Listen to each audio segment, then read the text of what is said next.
Well, somebody who's been through from accounting, IT, real estate, putting together how it should all work, how it flows together, and delving into the space of global carbon exchange founder, engager, pushing how it all comes together and we can transact and interact on it. It's a great pleasure to welcome onto the stage our third speaker, and he will join us later for the panel, Kevin James.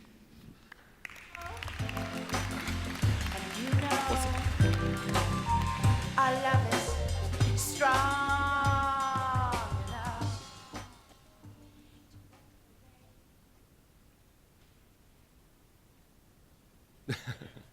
It's going to be hard.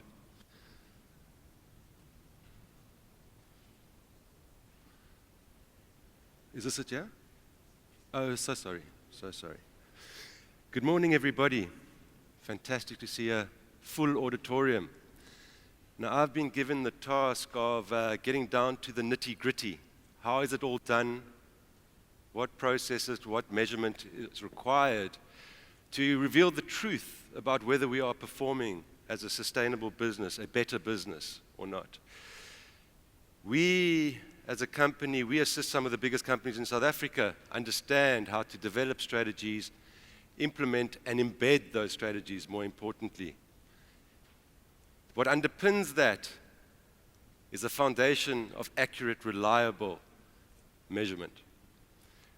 We call ourselves purveyors of sustainability in the trenches because for the last 10 years, the last decade, we've been having to deal with perspectives, leadership, who haven't always been that forthcoming and that welcoming of the conversation. It's been a massive change management undertaken, and I cannot stress what a challenge it has actually been. Ironically, sustainability, or really our relationship and connection with our home, has been the most difficult thing to get and embed in the minds of business leadership and, in fact, political leadership. So today I'm going to get quite practical. I'm not going to be talking very, very high level. I'm going to get right down to the nitty-gritty. How do we actually do all this?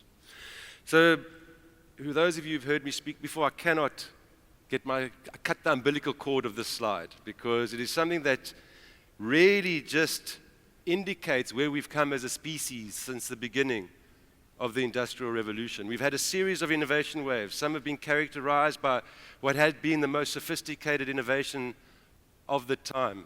And you can see the internal combustion engine was very sophisticated 100 years ago, and going back to John's comment, it's time for it to leave. We've got no need for it anymore. But you can see the last innovation wave, the digital IT innovation wave, was significant. It was a paradigm shift. Who would have believed that as advanced and as sophisticated as we were in the 70s and 80s, we could have actually made such a huge leap to the point where the way we engage, the way we communicate, the way we transact, the way we do everything changed on its head. And in fact, if we didn't embrace that change, we absolutely couldn't be around doing business, doing anything anymore. And there was collateral damage during that innovation wave, Kodak being the poster child of that collateral damage, who just never made it. Well, now we're in the sixth, and I'd like to say the biggest and most exciting innovation wave of our time, no question. It is characterized by sustainability, radical resource productivity, whole systems thinking and design, biomimicry, green buildings, smart cities. Yesterday I was speaking at the Smart Cities conference at the Arabella. Amazing, all the mayors sitting in front, lapping up this information. Also seeing the nexus and the joining of the previous innovation wave, that IT innovation wave, which thank goodness came before the sustainability one, and how these things combine to do extraordinary things. Also coming into the CTICC today to see the biggest wind energy conference happening and the Green Building Council conference happening at one sitting. Unbelievable, unbelievable. So for me, it's all very, very exciting. But what it does do for a whole lot of people who have not engaged on the subjects, it is very, very daunting and actually quite overwhelming. So what we've seen is there's been a pattern. There's been a pattern with organizations as they've evolved from not even being in the starting blocks really. not even being compliant in many respects in South Africa, saying, guys, we want to actually do something, we need to do something. We know that integrated reporting is something in the listed environment which has really advanced the cause of sustainability in a significant way. So companies, the awareness is there, they want to know what to do. So for the most part, we deal with companies, we're not too pushy. I've gave up on being pushy a long time ago, 10 years ago, where we want to be prescriptive and you've got to do things because it's the right thing to do. Altruism is not a driver in business. Money is a driver in business. And we have to get our heads around that. That is how it works. So unless we are demonstrating business value every single step on the way, we might as well leave the conversation. But for the most part, we say, and in South Africa right now, companies are avoiding risk. I would say 70 to 80% of the companies, the top end of town in the listed environment, just don't want to have any negative consequences for something going wrong.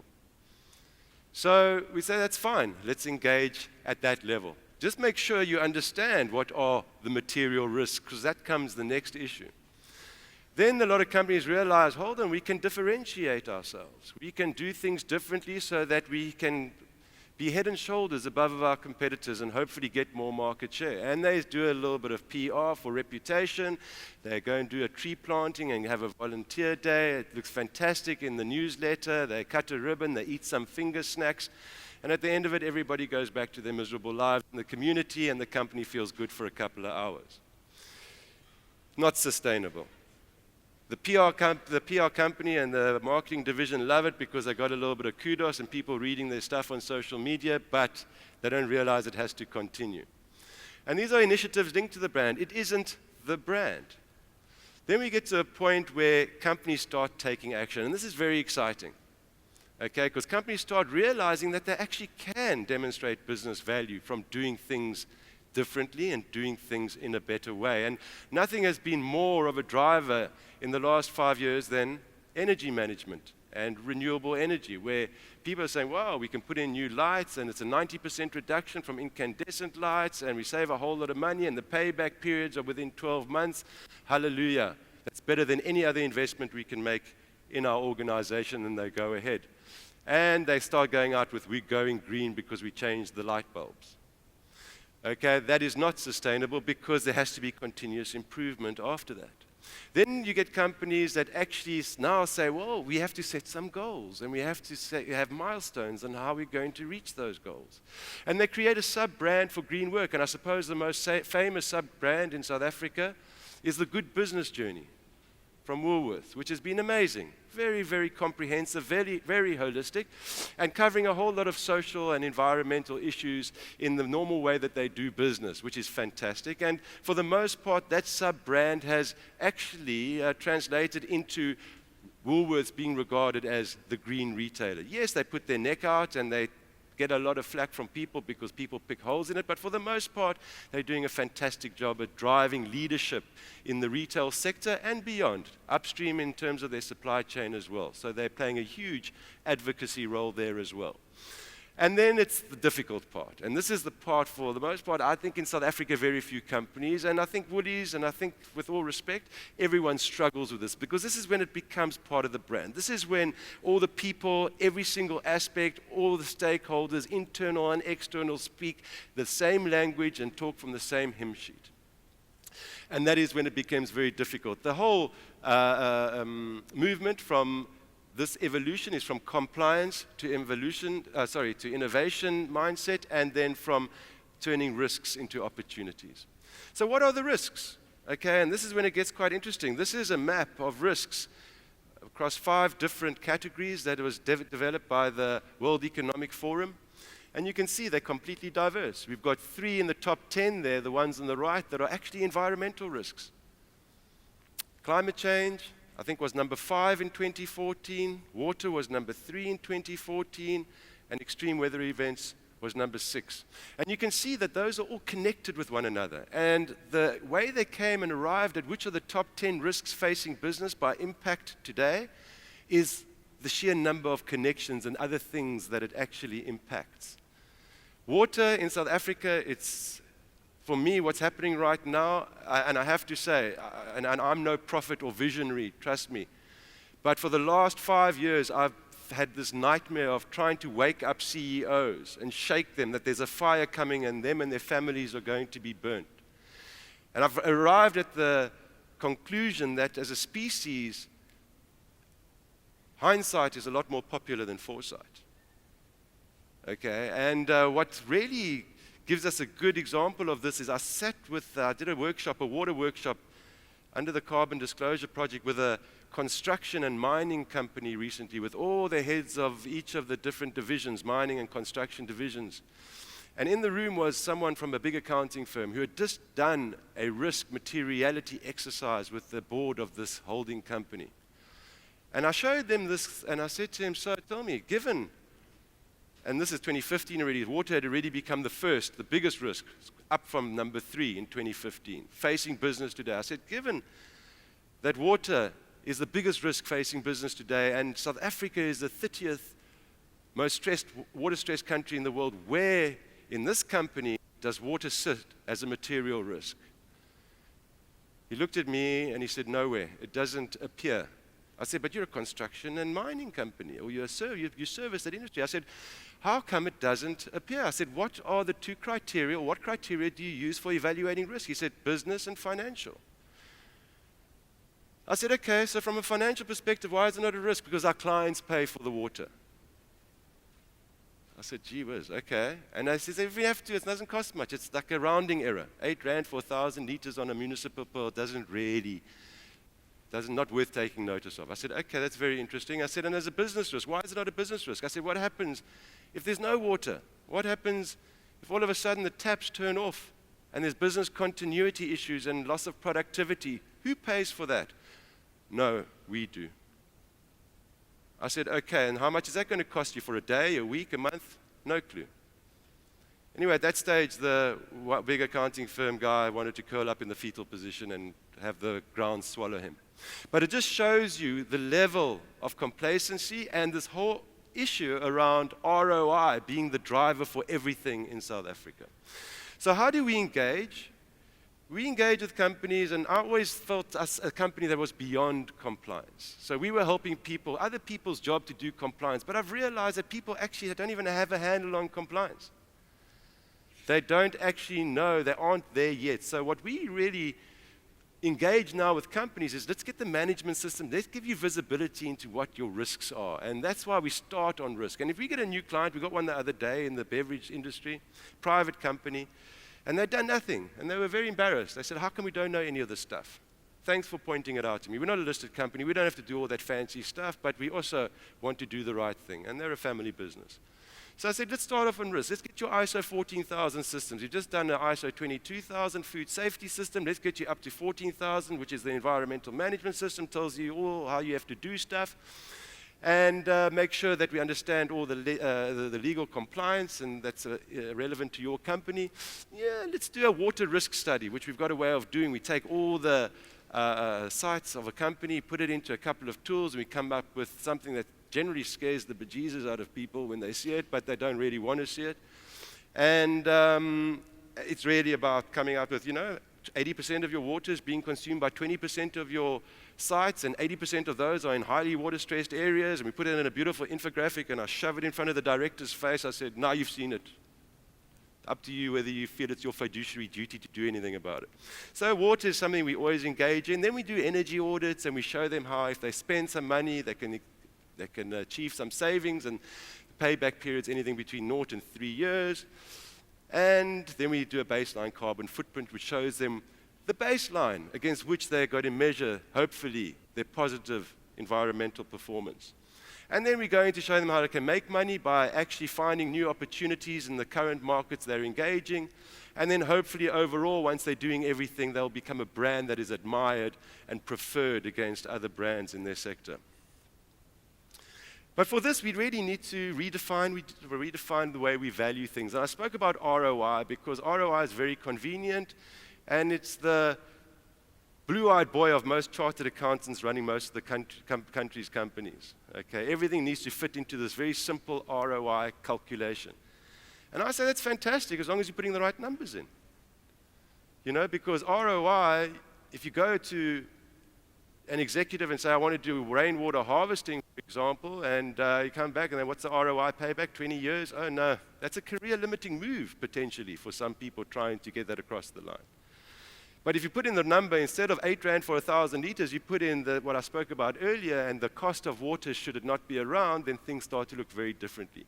The other thing we need to look at is actually the intangible value that you're adding to an organization. Because right now, the S&P 500, most of the value, 80% of it, is not locked into tangible value like we used to know it in the 70s, which was built environment, financial capital, manufactured capital, all those things that we could really count and value. It's all about those things that accountants hate because it's difficult to value. It's goodwill, it's intellectual property, it's reputation, it's all that stuff that you could argue doesn't have a value. But we spoke about Volkswagen today.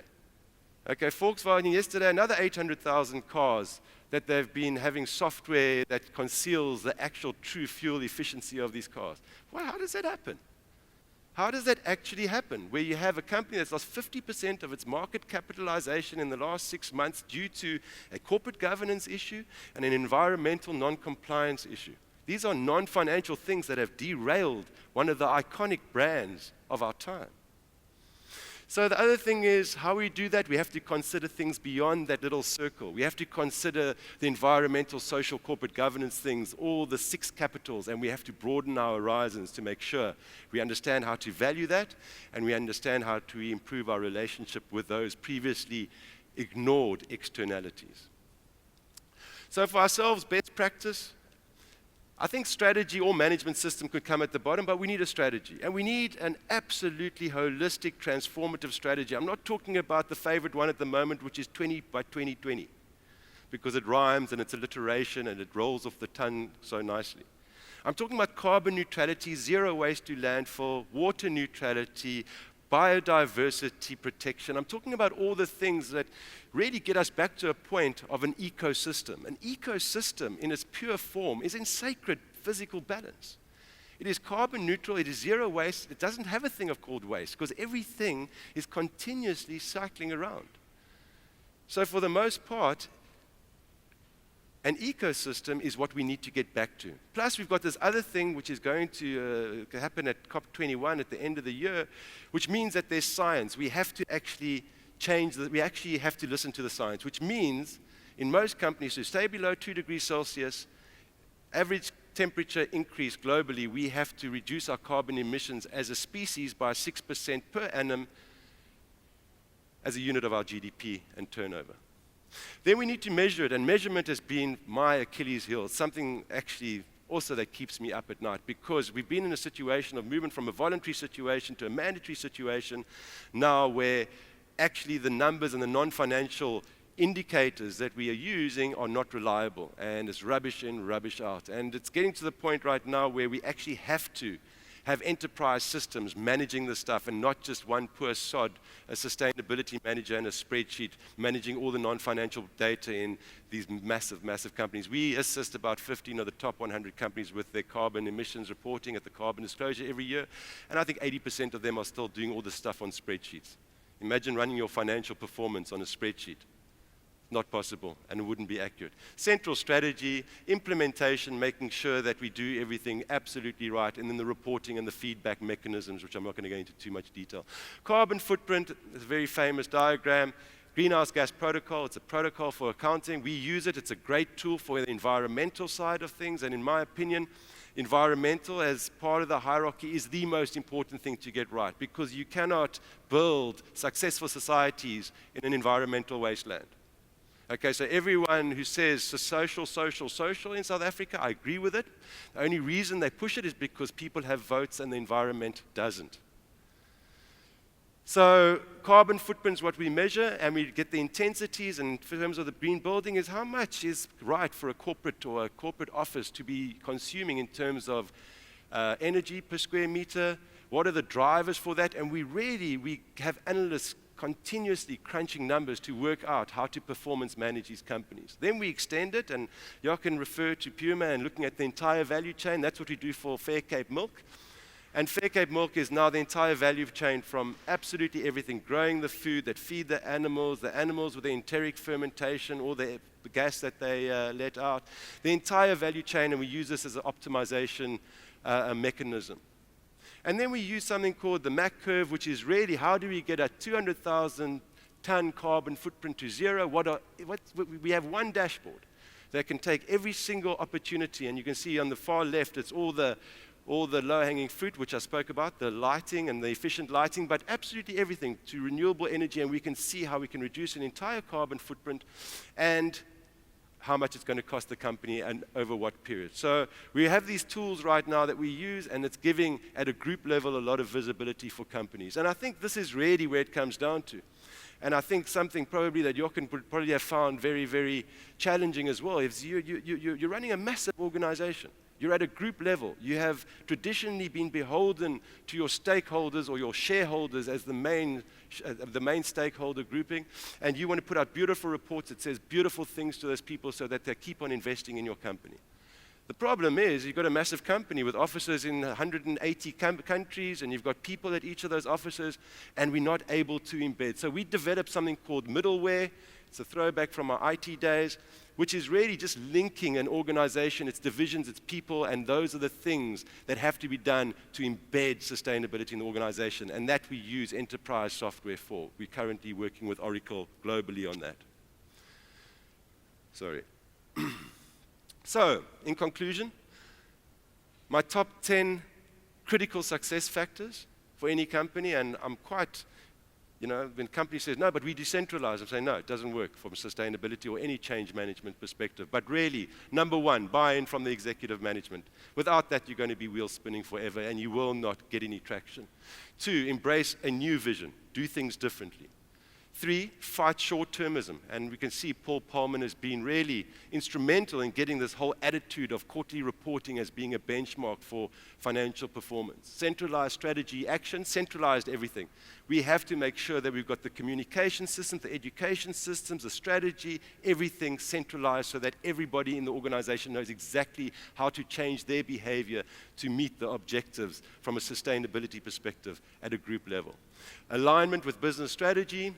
Redefine valuation methods, which I spoke about, engage in new forms of collaboration so we can absolutely authentically share value across all stakeholder groups, base your goals on science so we don't burn ourselves up as a species, and pursue and drive innovation. Thank you very much, everybody.